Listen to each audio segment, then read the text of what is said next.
Emas itu kalaupun pecah masih bisa dijual. Ya, tapi uang kalau sobek ya kertas kok. Nilainya berubah-ubah.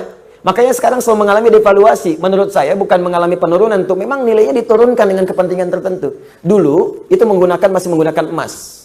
Ya, masih menggunakan emas. Isyarat Quran, hadis masih dipakai.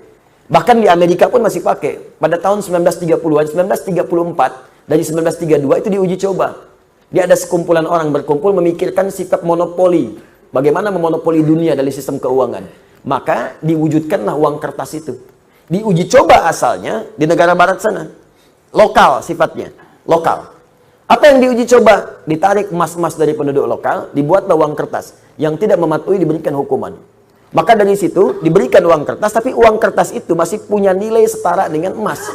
Diberikan per onsnya emas itu setara dengan $20 pada masa itu. Terus orang nukar tuh. Yang sadar bahwa kertas ini nggak punya nilai intrinsik, maka dia menyimpan kemudian emasnya di tempat lain supaya tidak kena hukuman.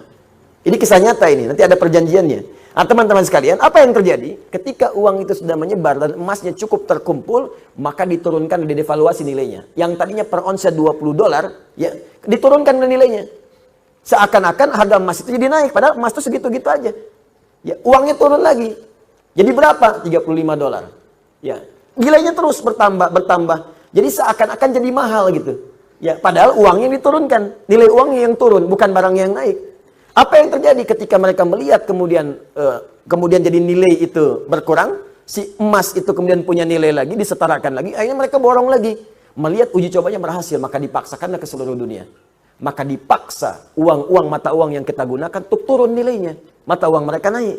Makanya satu kita balas dengan 13.000. Mereka cuma mengeluarkan satu, kita keluarkan 13.000. Dikuraslah kemudian harta benda kita keluar. Paling gampang. Makanya nggak ada nilainya. Tempat lain ada yang 20.000. Mereka ngasih satu, kita ngasih 20. Dan yang paling gampang itu kan kertas. Kertas kalau disobek, dihilangkan nilainya, nggak ada nilai. Sudah pulaunya keluar, sudah hartanya keluar, sudah emasnya diambil, ditukar dengan kertas. Mana ada kita nukar emas dengan kertas?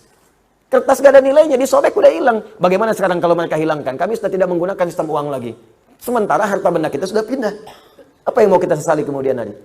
Nah, makanya ini bahasa, ini ilmiah ya, ilmiah. Kalau mau diskusi silahkan. Ini ilmiah. Jadi kita diskusi. Nah, makanya dulu Bung Karno ketika membuat uang itu konsultasi pada ulama. Dan ulama mengusulkan tetap berikan nilai intrinsik di uang kertas itu setara dengan emas sekian ons misalnya. Ya sekian gram supaya ada nilainya. Kalau enggak itu jadi kertas.